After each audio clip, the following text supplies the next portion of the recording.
Jaya Radha Madhava Kunja Bihari Jaya.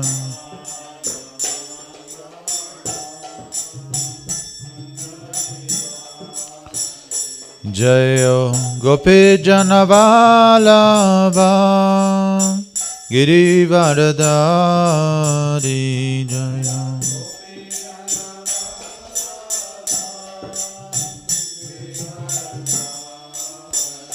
Jaya Gopi Janavalabha Girivaradari.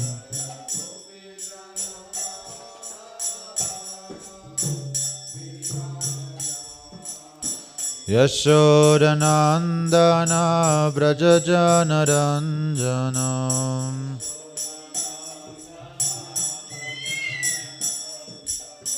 Yashodanandana Brajajana Ranjanam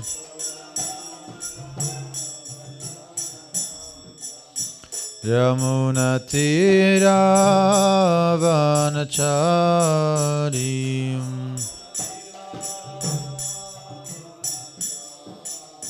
Yamunatira Vanacharim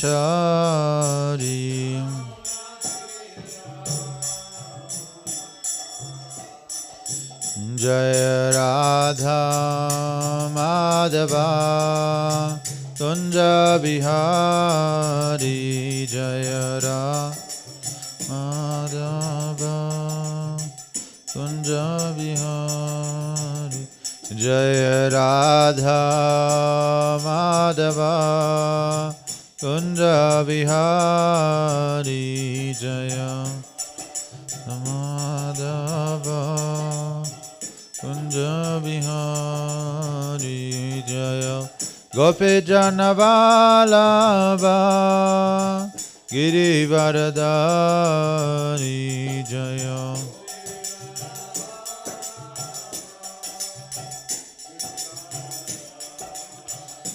Jaya Gopi Janavalabha Girivaradari Jaya.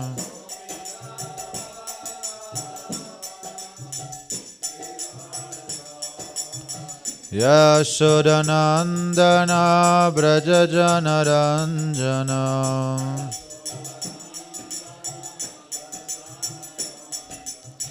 Yashodanandana Brajajana Ranjana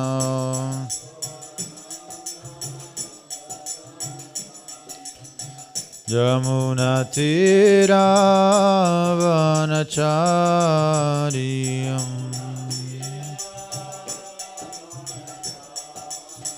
Yamunatira Vanachariyam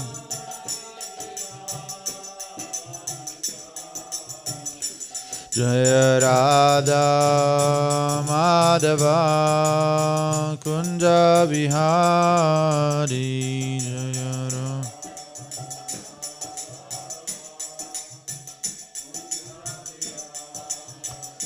Hare Krishna Krishna Krishna Hare Hare Hare Rama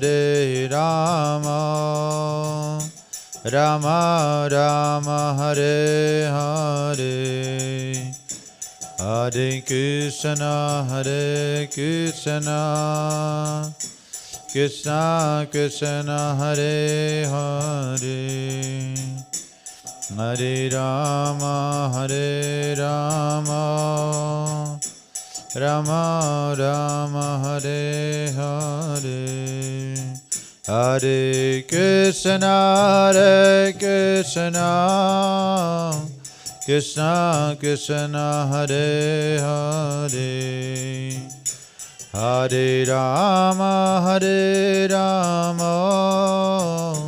Rama Rama Hare Hare Hare Krishna Krishna Krishna Hare Hare Hare Rama Rama Rama Hare Hare Jaya Radha Madhava Kunja Bihari Jaya Radha Madhava Kunja Bihari Shri Shri Radha Madhava Ki Jai Grantaraj Srimad Bhagavatam Ki Jai Hare Krishna. Was auf der Tafel ist nicht der neue Vers, oder? Okay. Om Namo Bhagavate Vasudevaya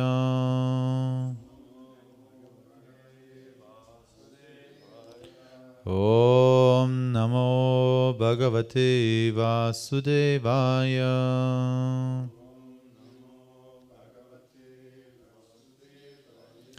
Om Namo Bhagavate Vasudevaya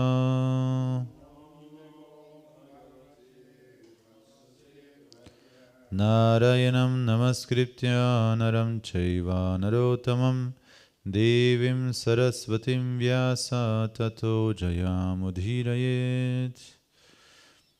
Hare Krishna. So, sprecht ihr Deutsch oder Englisch? Aha, italiano. Parliamo italiano. Englisch, ja? Englisch. Dann würdest du übersetzen, oder? Ins Deutsche? Okay, so we'll do English. No, we do English or German. So I'll do English.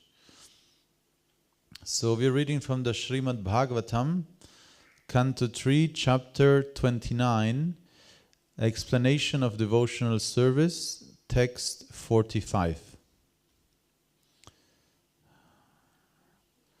45 or 46? Yeah? I'll look 1 second in the group.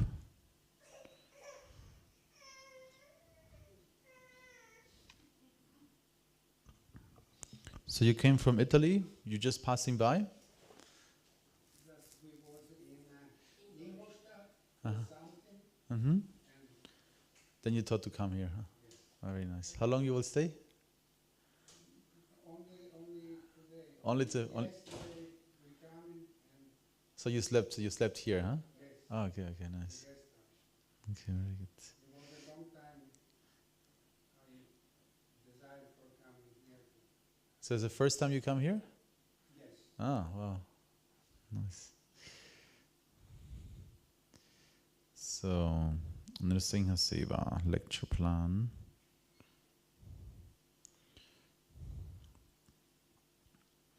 Just want to make sure if it's 45 or 46.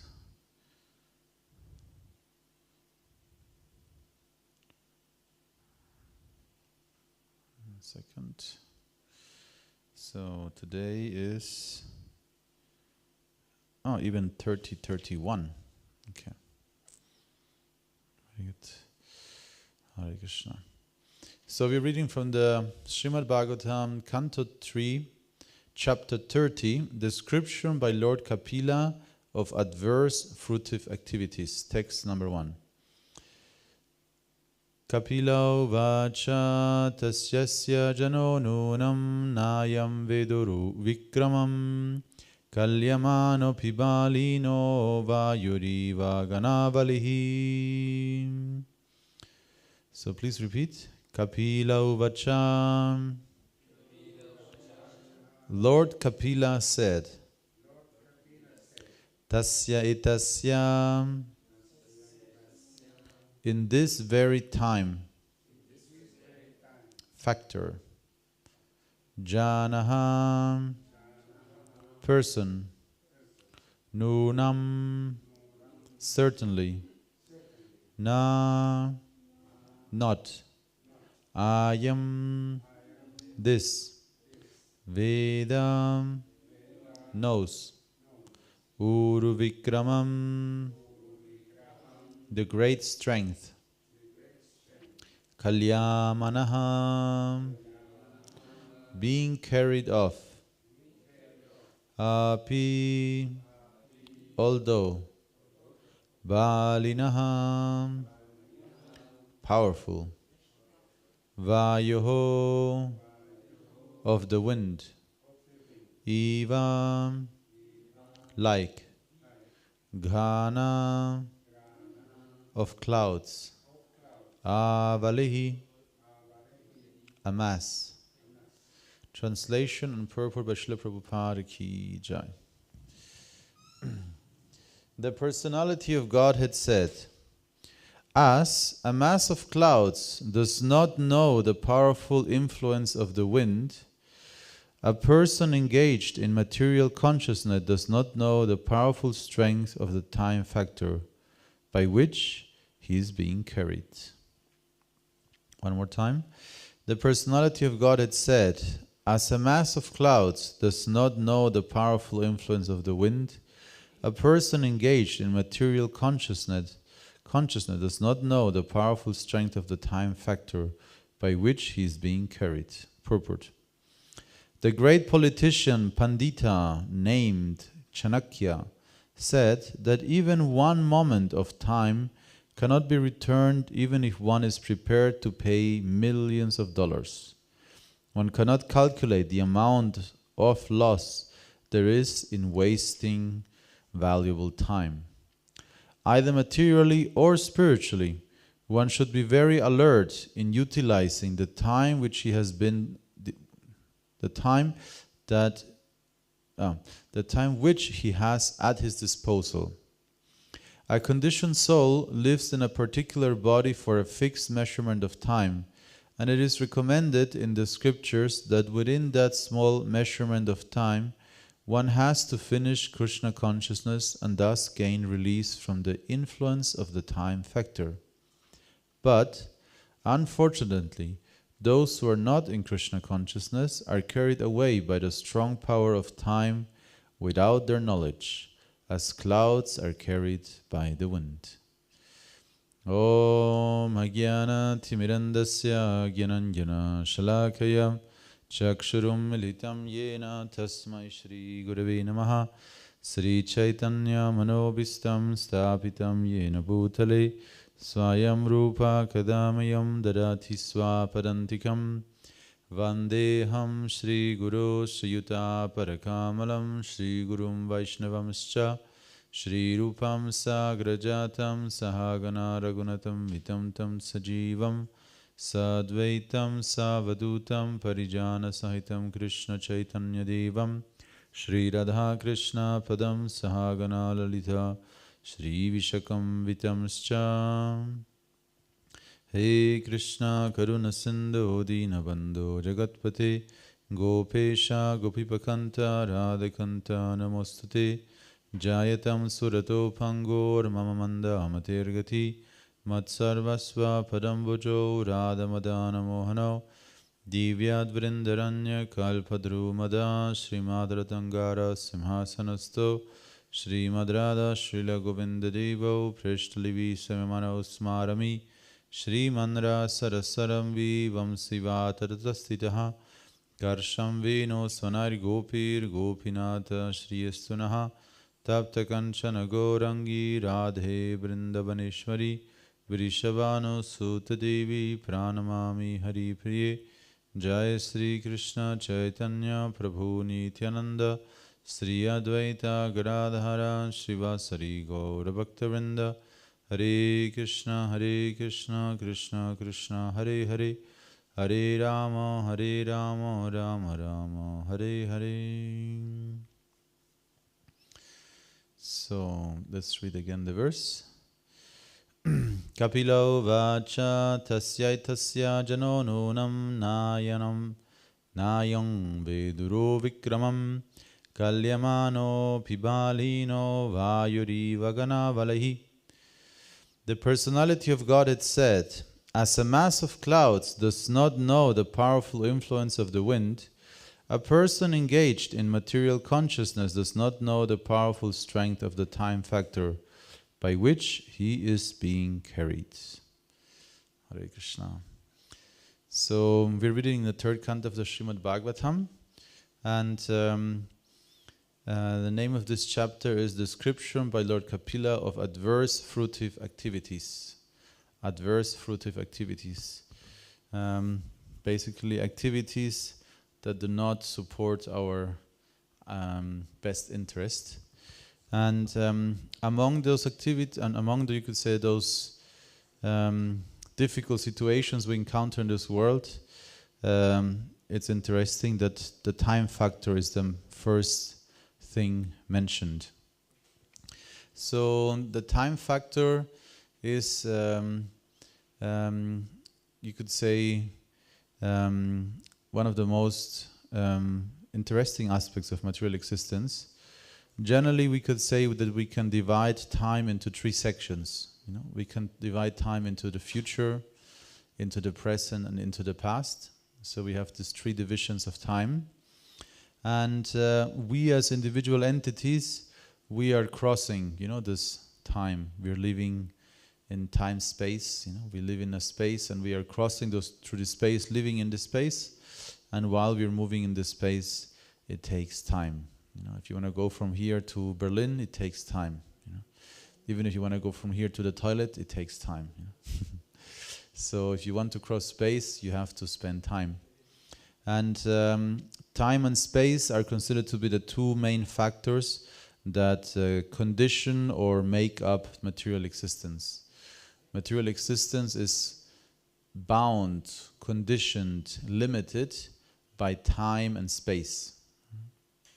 So the spiritual reality is that situation which is beyond time and space. Beyond time and space. That means that in the spiritual reality there is not a limitation of time and space, because time and space are very limiting. Your old age, or you're young, and it's also very interesting how young children, they always want to be older. They're like, when is my next birthday? I want to become big. I want to become strong. And they're always, wondering when is the next birthday.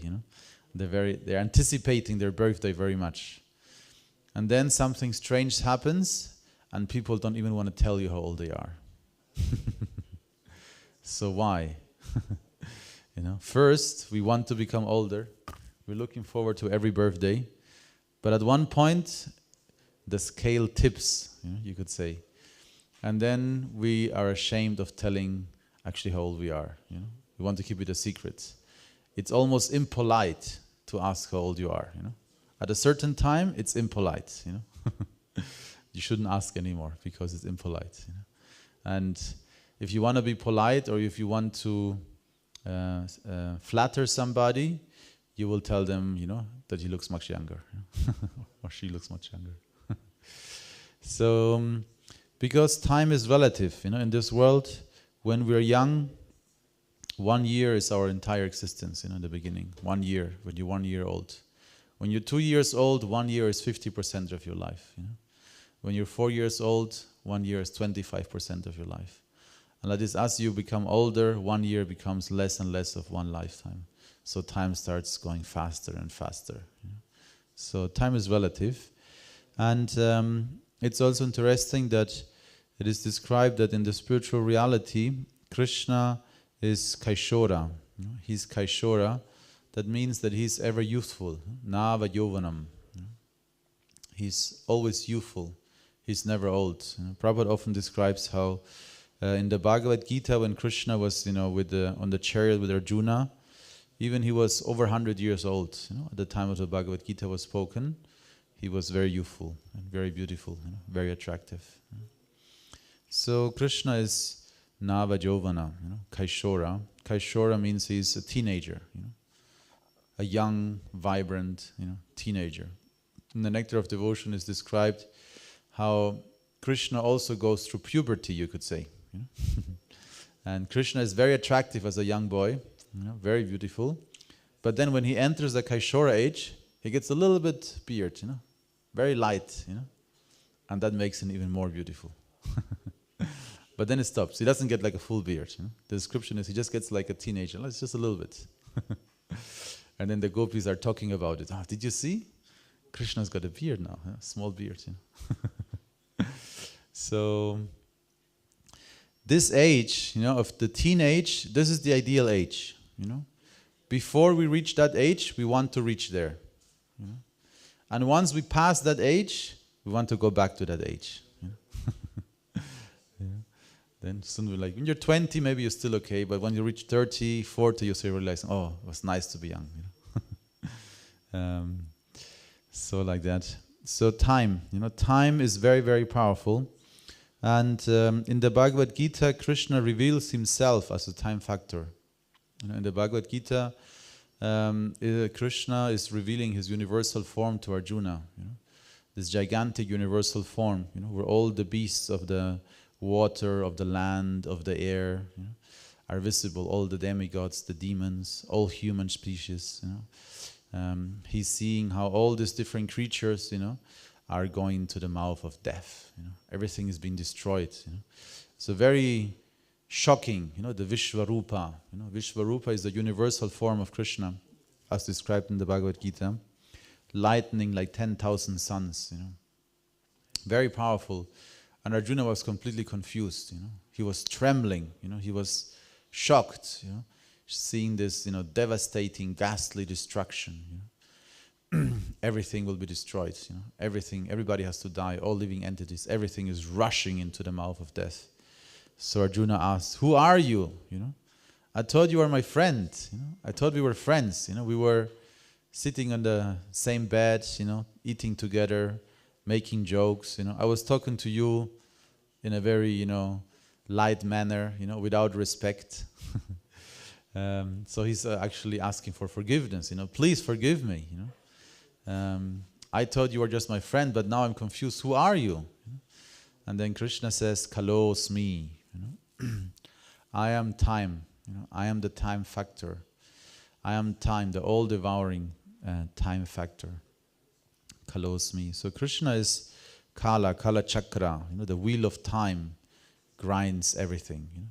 Very, very powerful. And Srila Prabhupada often describes how this time factor is how we can actually perceive the power of God in this world. We can perceive the power of God in the time factor. It's insurmountable, it's all-pervading, it's all-powerful, it's unstoppable. People always dream of time machines, but according to the Vedic literature, there is no time machines. What there is Trikalagya. There are people who have knowledge and awareness of the three spaces of time. They are connected to Akashchita, to the subconscious of all living entities, and they can understand, what is the future of each individual. They can also see the past. So Trikalagya, it is possible to be conscious and aware of the future and the past, but it's not possible to travel in space directly and time. So, yes, Krishna is the time factor, very, very powerful.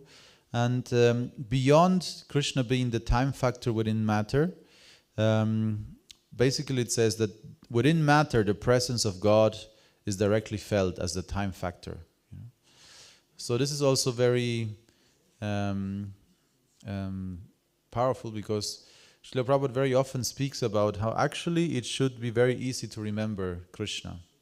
If you live consciously, you should be always, without difficulty, reminded of the Lord. So Srila Prabhupada says, every day we are drinking water. So whenever you're drinking water, you should think Krishna is the taste in water. Especially when you're very thirsty, just a little bit of water is like, gives so much life. So wonderful. Just a little bit of water. And Krishna says that he's the healing power in herbs. So the flavor in herbs, the flavor in spices, he's the healing power there. His eyes are the sun and the moon.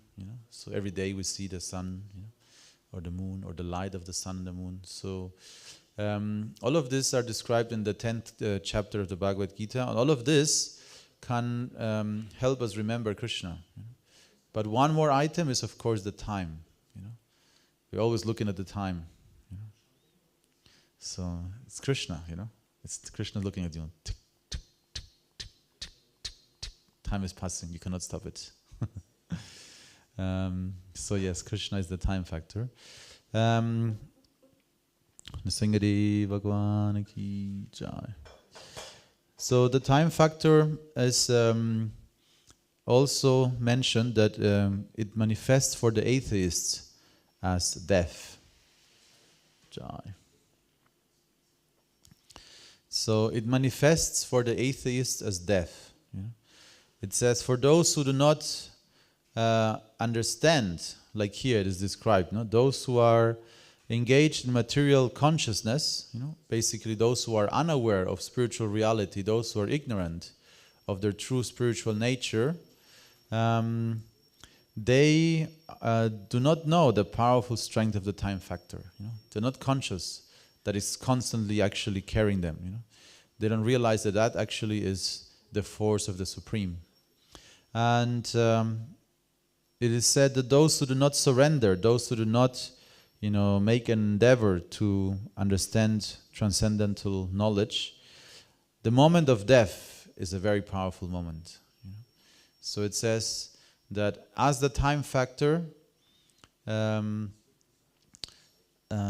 creates destruction and death, that's when the atheist, is confronted, with this insurmountable fact. Then you cannot avoid to confront it, Before, you're like careless, completely oblivious, wasting time with all kinds of sinful activities, senseless activities. But when you're confronted with time, then, there's a saying in German, there are no atheists in the battle, what do you call it, trenches. There are no atheists in the battle trenches. There are no atheists in the battle trenches, In the battle trenches, everybody starts praying, Lord, please help me, Even the most, convinced, rebellious atheist, And it's really funny because Lenin, Lenin? Lenin is very famous, Lenin. Not John Lennon, but Lenin from Russia. Revolution. He almost killed Anastasia. Most people know Anastasia nowadays because of Disney.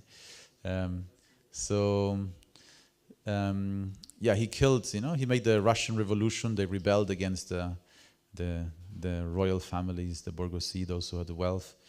And he was a great atheist, communist, very convinced atheist. And it says, I forgot exactly what disease he had, but he had some heavy disease. And then at the end of his life, when he was, dying, he was holding to a chair and started praying, Please, God, help me, I don't want to die, He became afraid. Suddenly, he realized, oh, maybe there is something coming, I did so many bad things, So the conscience, naturally, you become afraid, Intuitively, we know there is a consequence for bad actions, Usually it's like this. Maybe I'm sure most of you have this experience that if you're raised in a very, you could say, pure environment and safe environment, when you are confronted with a situation where your desires or your senses are forcing you to do something which is not ideal, not good, but somehow there's a strong drive, there's a strong desire, maybe a temptation, and you want to do it, and you're afraid.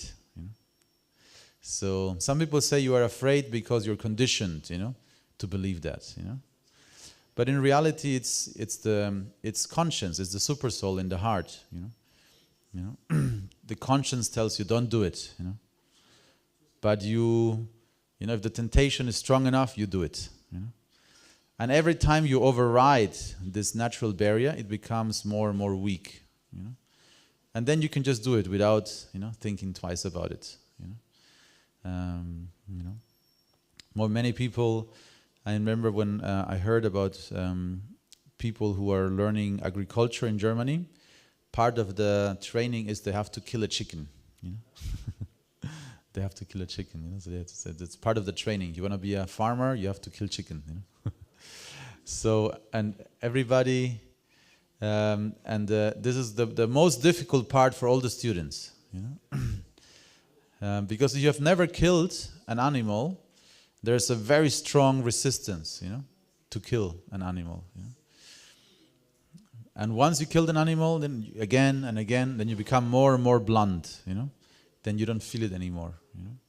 So you could say, because the spiritual, the super soul is our conscience, you know, and he's if we are pure, if we are innocent, our intuition and connection with the super soul is stronger, you know? And we know and we feel what's wrong and what's right, you know. But the more we neglect, you know, this natural conscience, we don't have a resistance anymore, you know, to commit sinful activities. But then, you know, at one point, you know, when suddenly there is a strike of fate, you know, so it could be death, you know, but sometimes just when you are in a difficult situation, you know, in a dangerous situation, suddenly you become aware of it all again, you know, like, oh my God, what did I do, you know, no wonder it's happening to me. You realize, you know, no wonder I'm suffering now, you know, I probably deserved it, you know.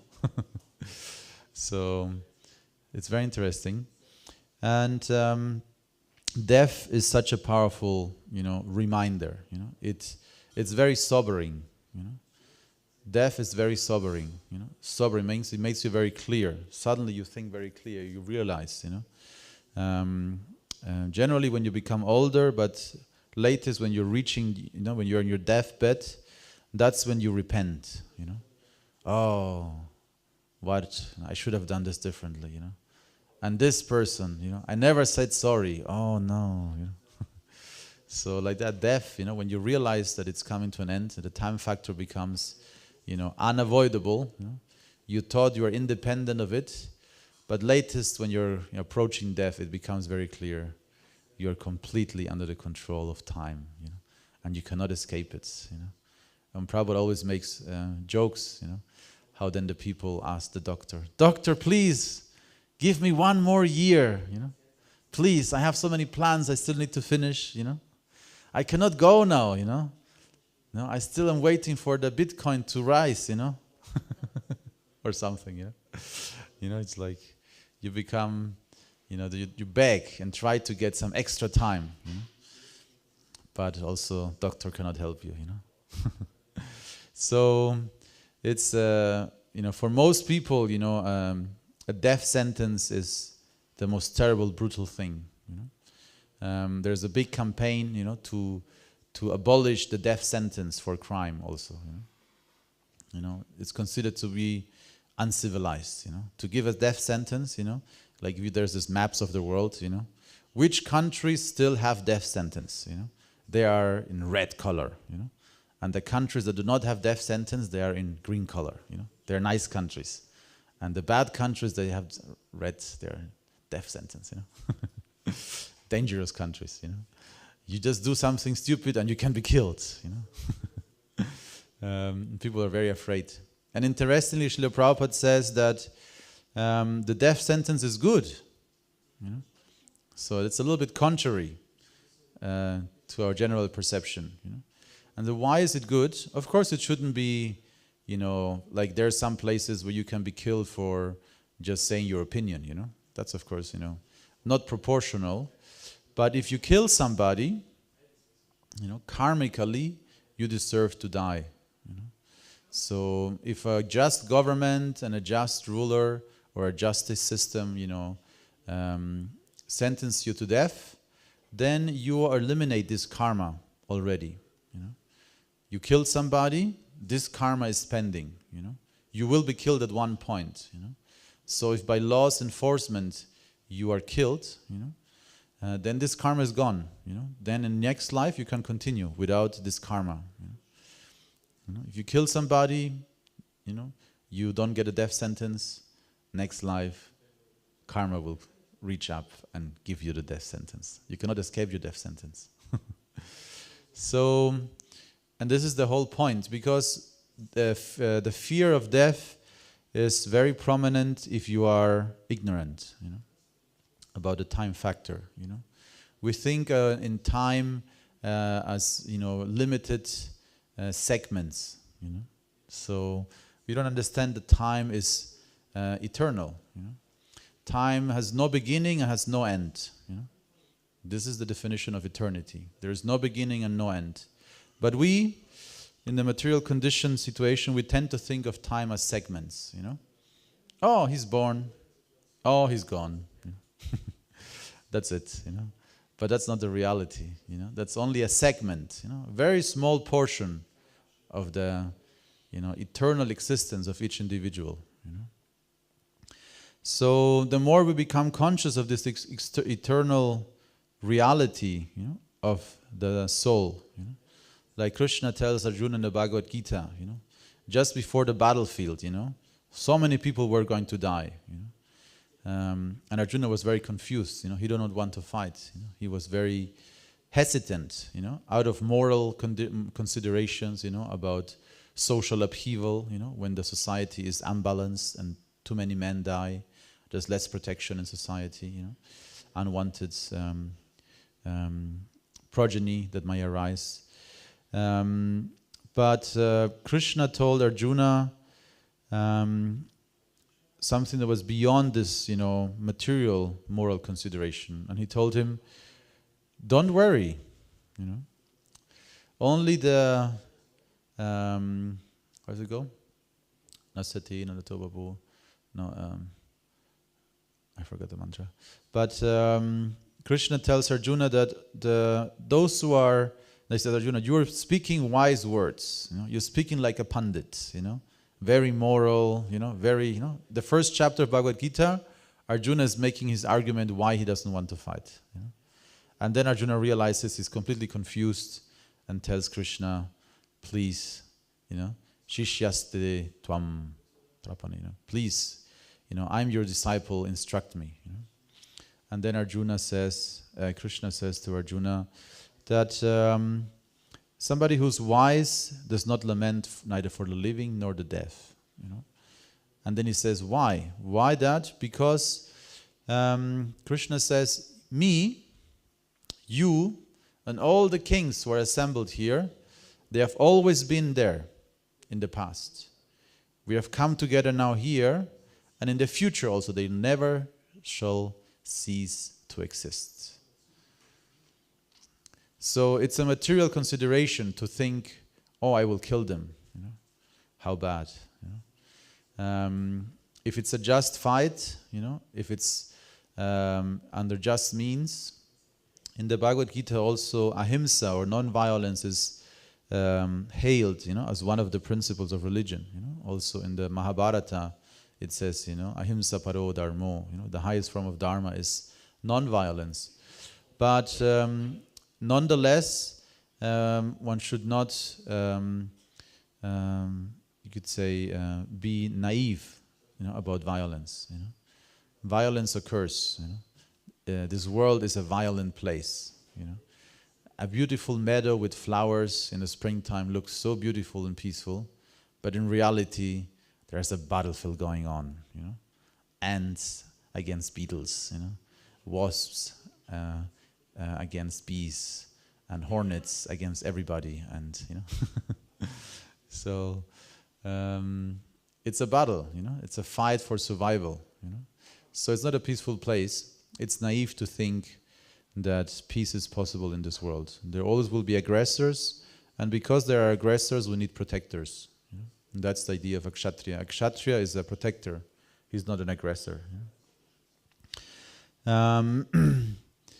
So, I forgot what I wanted to say now. What was I saying before?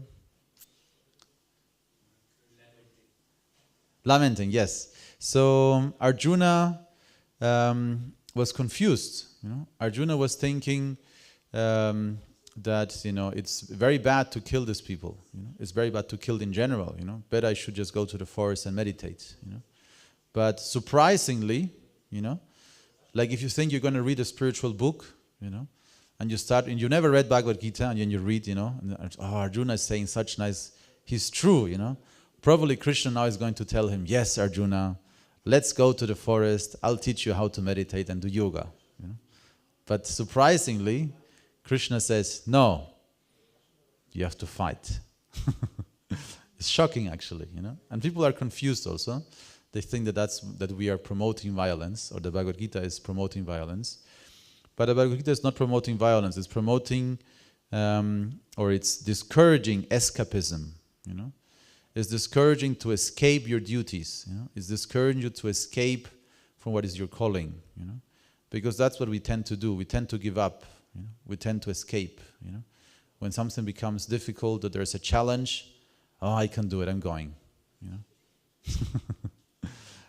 So that's what Krishna is discouraging us. It's teaching us to be, to develop valor, to develop determination. Otherwise, we won't reach our goal. Very important, and that's why there's this very nice series of books from Bhakti-tirtha Maharaj, Spiritual Warrior. It's about becoming spiritual warriors, and Prabhupada often talks about our path of Bhakti Yoga as a declaration of war to Maya. So we are. It's a fight, we really have to fight. Spiritual practice, spiritual life, you have to fight against the urges of the senses, against ignorance, against lethargy, laziness, procrastination, so many bad habits, lust, anger, greed, that might arise. We have to fight against all of this. And the more you become conscious, that actually we are eternal spiritual entities, we gain a very different perspective to our lives. And there's a very funny story that I heard of a lady, a Mataji, a devotee Mataji. I think she was a pujari in a temple. And she went to a regular checkup to the doctor. And then the doctor sat with her and told her, I have really bad news for you.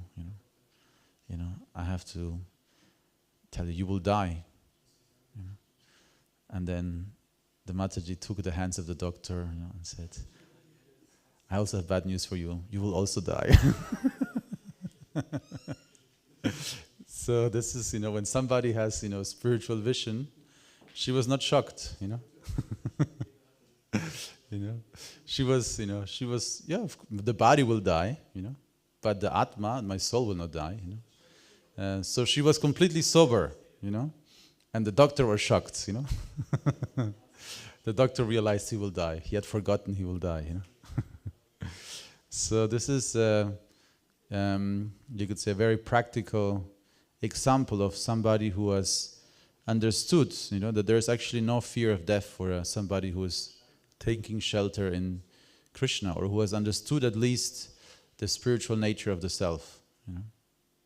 In the story of Dhruva Maharaj, there's this very interesting description of how Dhruva Maharaj, when he passed away, he stepped on the head of death personified to climb on the Vimana from Vaikuntha.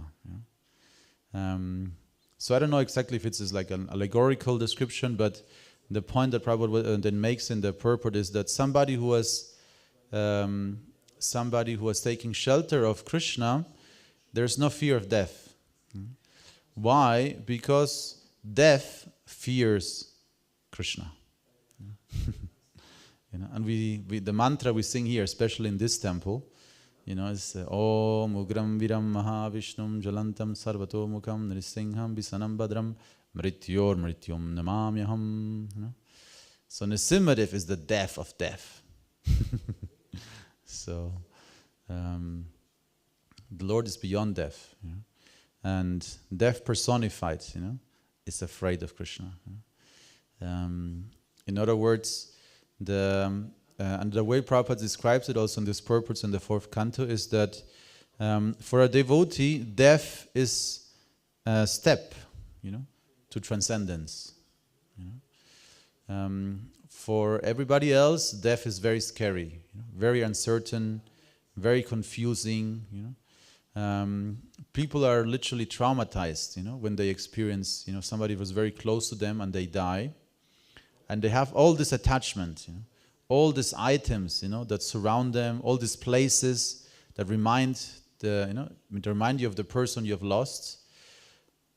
But where's the person, You feel such a strong connection to this person, such a strong, feeling of separation, but you cannot explain where the person is gone. The body is there, lying. Very confusing. So many people literally go into a very heavy depression. Many people don't even recover, from the loss of somebody. And Srila Prabhupada explains that somebody who has spiritual knowledge, they lament, because they know the person has gone somewhere else, but they're not confused, about where this person, about its, apparent disappearance. It's basically like if you have a very good friend, and I experienced it when I was a young boy. My family decided to move within very few days, 2-3 days. We decided to move from Peru to Brazil. So I had my best friend Radhakund. Every day we were playing. Every day we were playing. Every day we were fighting, and the next day we were again friends.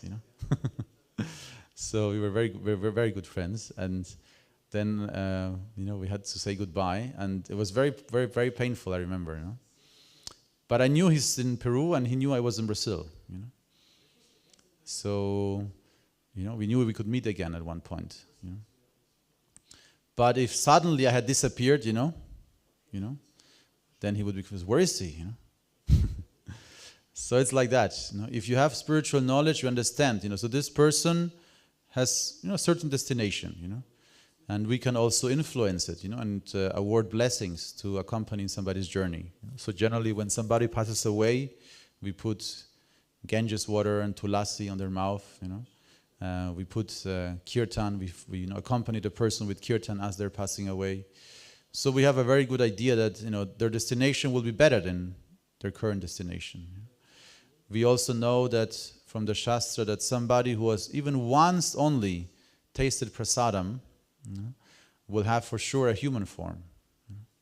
That's incredible. And also it says that the Yamadutas, the servants of Yamaraja, who come to pick up, those who are sinful, they know, if they see the Kantimala, and if they see the Tilak, and say, okay, this person is off limits, It's described like that, So we can have an idea, that this person, when the person passes away, it can even be a very jubilant, celebration, We miss the person, but we know the person is, now in a better situation. So this is what Krishna was also trying to tell Arjuna, You should not lament for, like your grandparents, like Bhishma, He might lose his body, but it's an old body, He will get a new body, a better body, Especially in the case of Bhishma, if you read the Mahabharata, this, sentence of Krishna is very, very relevant, Because actually Bhishma Deva was cursed to remain alive, There were the 7 Vasus, there were 7 brothers, and they stole a cow from a Brahmana, And they were cursed, to be born in this world, And Ganga Devi killed, all of the elder brothers of Bhishma Dev right after birth, And Shantanu was completely confused, Why is my wife killing all my children, But he was bound by because Ganga Devi only married Shantanu under the condition, very feminist, She said, only what I do, you can never question. That's the only condition. Then I'll marry you. We can have a nice life, but if you ever question me, I will go. And Shantanu surrendered to her. Said, yes. So he tolerated it, for 1, 2, 3, 4, 5, 6 times, She gave birth and threw the child to the river, And he was completely confused and horrified, And then when she wanted to kill the last one, she said, you witch! Stop it! He became really angry. And then the story was revealed, that Bhishma Deva actually was the one who stole the cow directly. So all of them were supposed to be born in this world, but the sixth one who only participated, they were allowed to return back to the position of Vasus straight away. And Bhishmadev, who had stolen the cow, he had to remain. You know? So it's always a question of perspective. You know? If you understand that the soul is eternal, you know, being in this world, you know, there might be a better position, you know, to live in. You know? It's like, you know, changing countries. You know, Brazil was more wealthy than Peru, and then we moved to Germany. You know, even more wealthy. You know? So, like that, you know, moving doesn't always or changing a situation. You know, changing bodies, changing places. You know, it's stressful. I heard that once that this is a study that says when people have to change their home, you know, have to move home, is almost as stressful as dying sometimes, you know. You have to take everything down, put it all in boxes, and you think you're losing everything, and you have to sell half of it and try to figure out, you know, what is still valuable, and you have so many things you don't want to let go, you know, and I want to take it, you know. So it's like that, you know, moving places is one of the most stressful experiences humans have, you know. And can also be very traumatizing, you know, when children move too many places, you know, always changing school, changing environment, changing, you know. So, but sometimes it might be for the better, you know. Many people take great risks, you know, to find a better place, you know. Immigration has always happened in history, you know, so many times in different situations, you know. It says Parashuram chased 21 generations of Kshatriyas, you know, out of India, you know, and they spread throughout the world, you know. So immigration is very old; it's always happening. And in the same way, we have to, you know, immigrate from this body to the next body, you know. And the agent is Yamaraj, you know. What's your visa? Prabhupada says that, you know, when you want to go to there's this book we also have now in German. In English, it's called Easy Journey to Other Planets. Jenseits von Raum und Zeit in German. And, Huh? Nee. Jenseits von Raum und Zeit ist Easy Journey to Other Planets. Wir haben beide jetzt auf Deutsch. Yeah. We have both now in German. Recently it came out again. But in this Easy Journey to Other Planets, or in many places in Prabhupada's purports, he talks about how in modern times we're trying through science and technology to reach the moon, you know.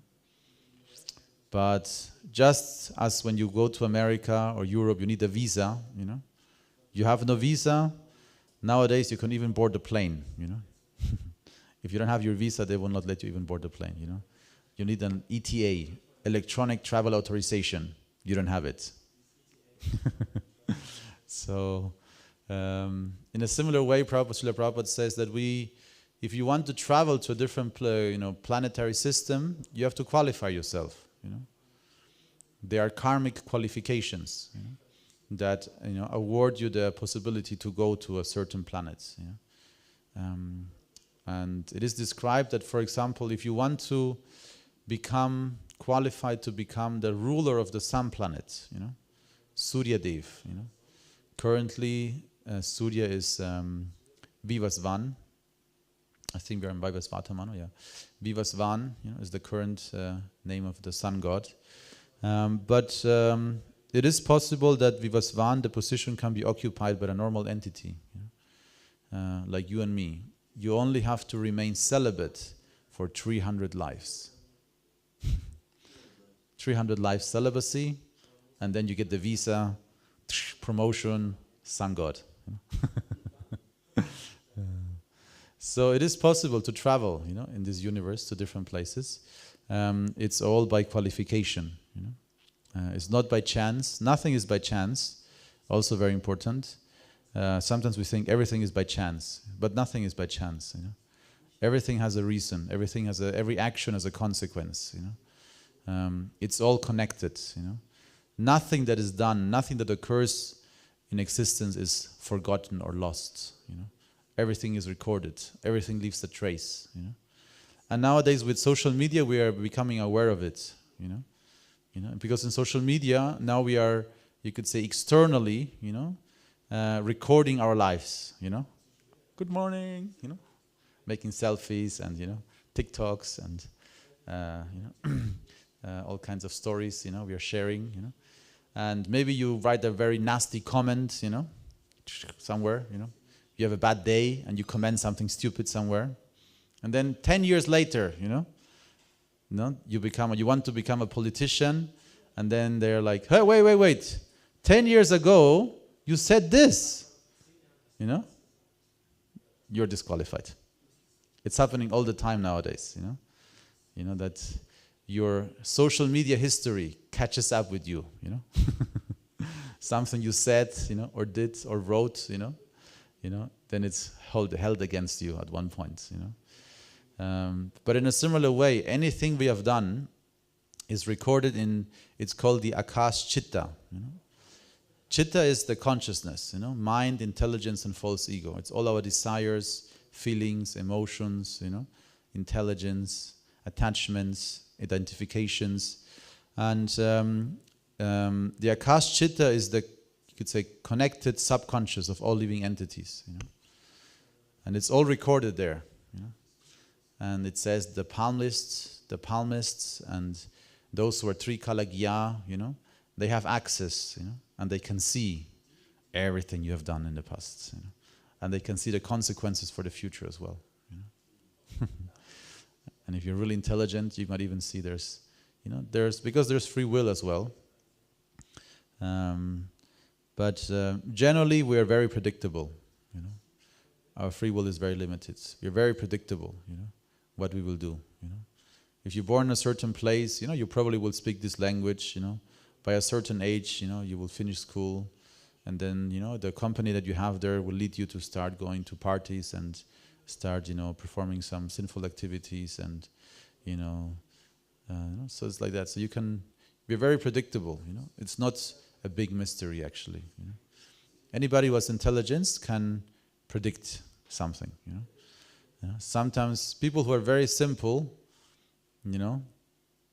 just like this, very simple example, somebody is, on a branch, the tree's there, the branch is here, and he's sitting and he's cutting there, And somebody tells him, stop, it's dangerous. I'm like, leave me alone. And then he falls down. It's like, how did you know, How could you tell the future? I'm like, well, so this is a very simple example, but anybody who has a little bit intelligence, especially parents with children, very often, they can see it, but the child does not see it yet and has to try it out, So it says there are 3 different types of intelligence.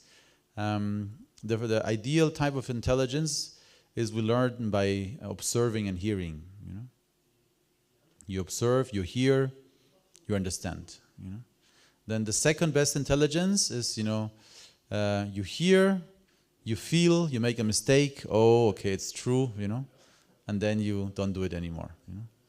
And very often we are in the third class position where we do the same mistake again and again and again and again.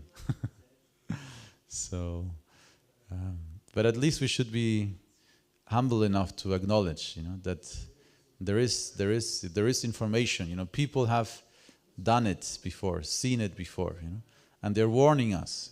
In many ways, you could say what we find in the Vedic scriptures is a warning. Especially the descriptions of Kapila Muni here in the 3rd canto of the Bhagavatam. It's full of very clear predictions, of how our psychology works, how we will work, how we get entangled, how we function in this world.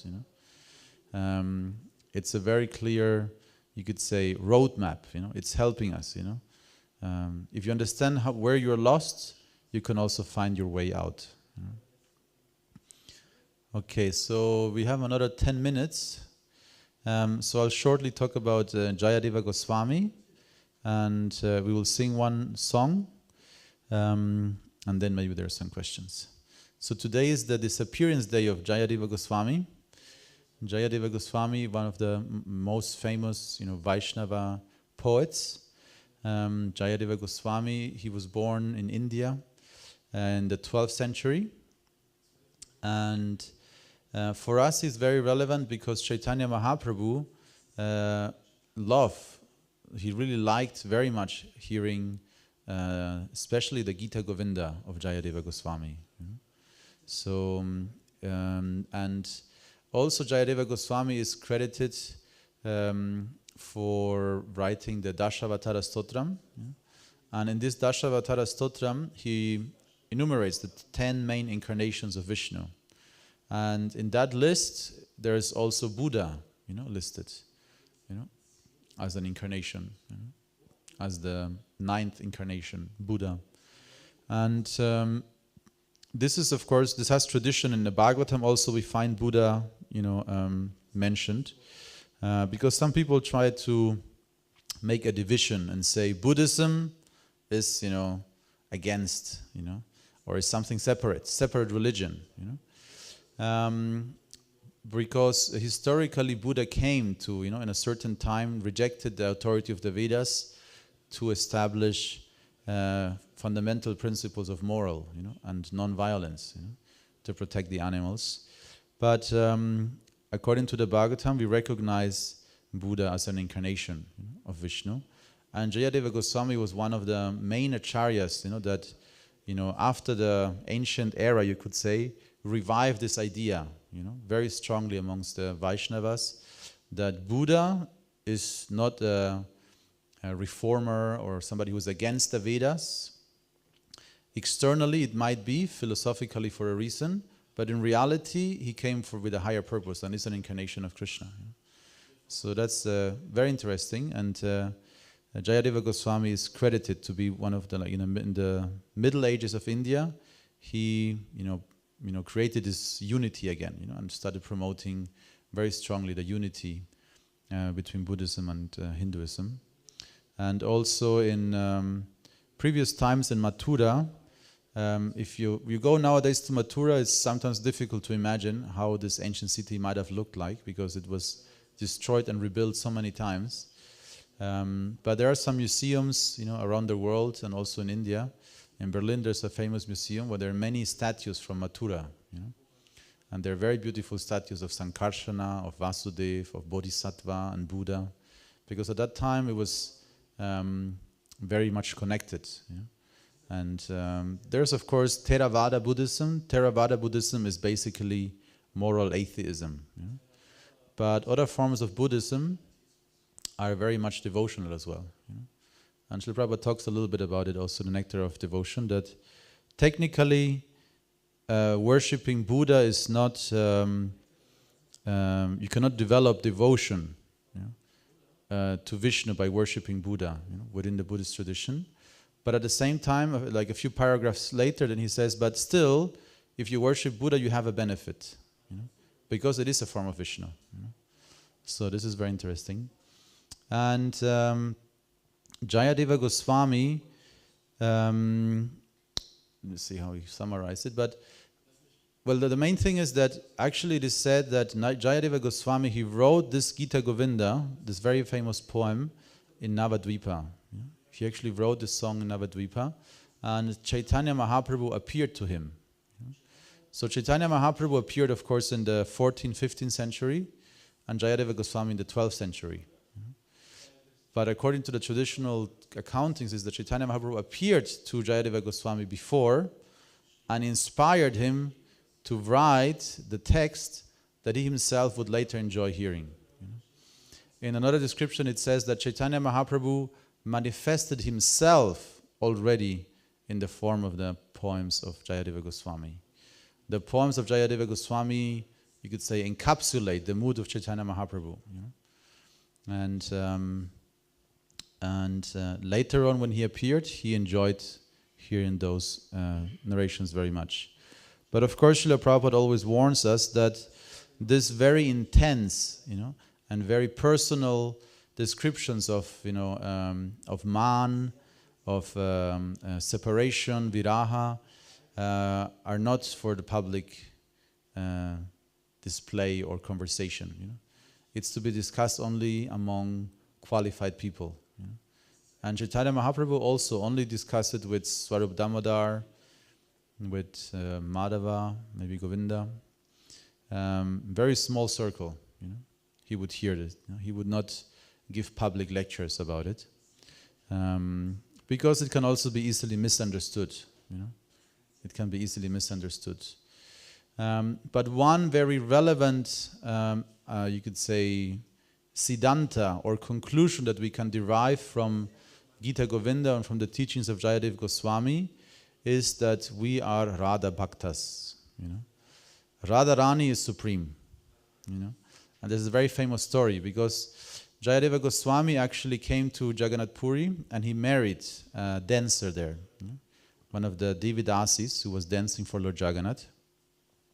And he was writing the Gita Govinda, one section of this text. And he had this strong sensation that he wanted to write that Krishna will take the feet of Radharani to his head. And then he was thinking, no, I cannot write this. Krishna is supreme, he's the supreme Lord. How can I write this? I cannot write this. So he hesitated, and he left. And then, in the meantime, Jayadeva Goswami came back, sat down and wrote that sentence in the presence of his wife. And then he left again. And then the Jayadeva Goswami came again, and he was surprised. Who wrote this? And his wife said, you just came and wrote it yourself. What are you talking about? No, I didn't write this. I was thinking to write it, but I didn't write it. And then his wife said, no, you just came a few minutes ago and you wrote this.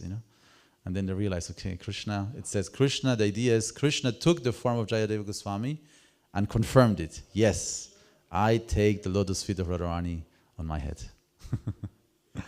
So this is the main, you could say, siddhanta, which is very important for us to understand, that we can derive from the Gita Govinda, that Radharani is supreme. Radharani is supreme. Krishna, even generally speaking, Krishna is the supreme personality of Godhead. But internally, we know actually Radharani is supreme. So this is, also we know that the father of Srila Prabhupada, he was always praying that my son may become a devotee of Lord of Srimati Radharani.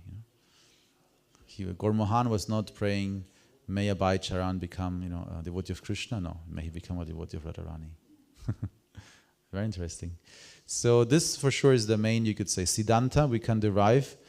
And if we understand this part of the siddhanta, we can understand the entire man, lila, separation lila, and place between Radha and Krishna much, much better.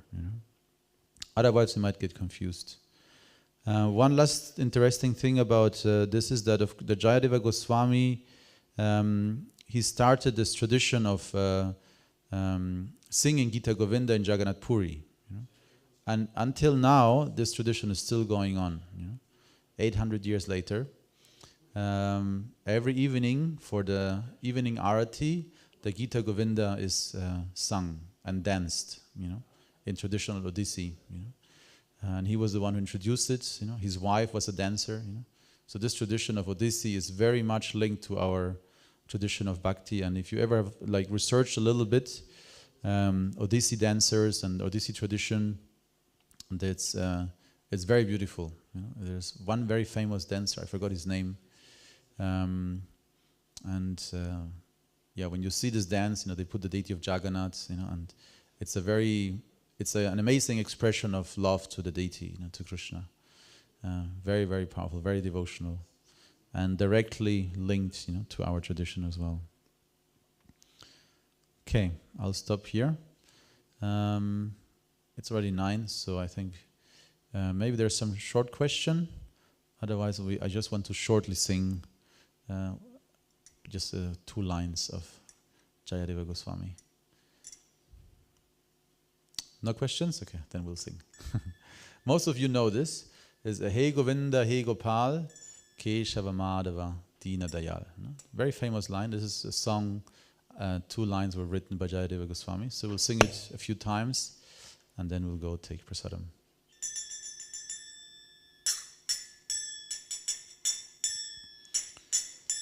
Hey Govinda, Hey Gopal, Keshava Madhava Dinadayal. Hey Govinda, hey Gopal, Keshava Madhava Dinadayal. Hey Govinda, hey Gopal, Keshava Madhava Dinadayal. Hey Govinda, hey Gopal, Keshava Madhava Dinadayal. Hey Govinda, hey Gopal, Keshava Madhava Dinadayal.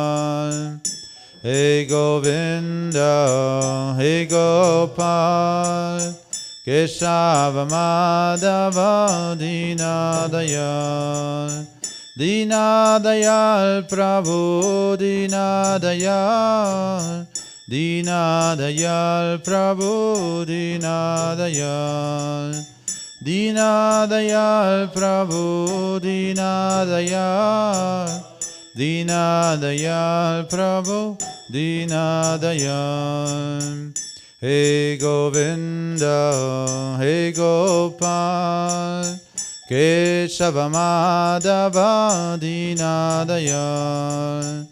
Hey Govinda, hey Gopal, Keshava Madhava Dinadayal. Dinadayal Prabhu, Dinadayal, Dinadayal Prabhu, Dinadayal, Dinadayal Prabhu, Dinadayal, Dinadayal Prabhu, Dinadayal. Hare Krishna, Hare Krishna, Krishna Krishna, Hare Hare, Hare Rama, Hare Rama, Rama Rama, Hare Hare. Hare Krishna, Hare Krishna, Krishna Krishna, Hare Hare, Hare Rama, Hare Rama, Rama Rama, Hare Hare. Hey Govinda, hey Gopal, Keshava Madhava Dinadayal. Hey Govinda, hey Gopal, Keshava Madhava Dinadayal. Jayavadeva Goswami ki jai, Srila Prabhupada ki jai, Grantaraj Srimad Bhagavatam ki jai, Gaura Bhaktavinda ki jai.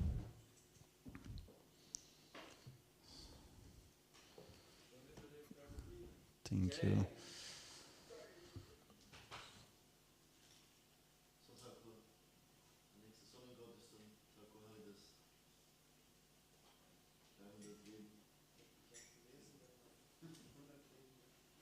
Die Station Leben 299, oder?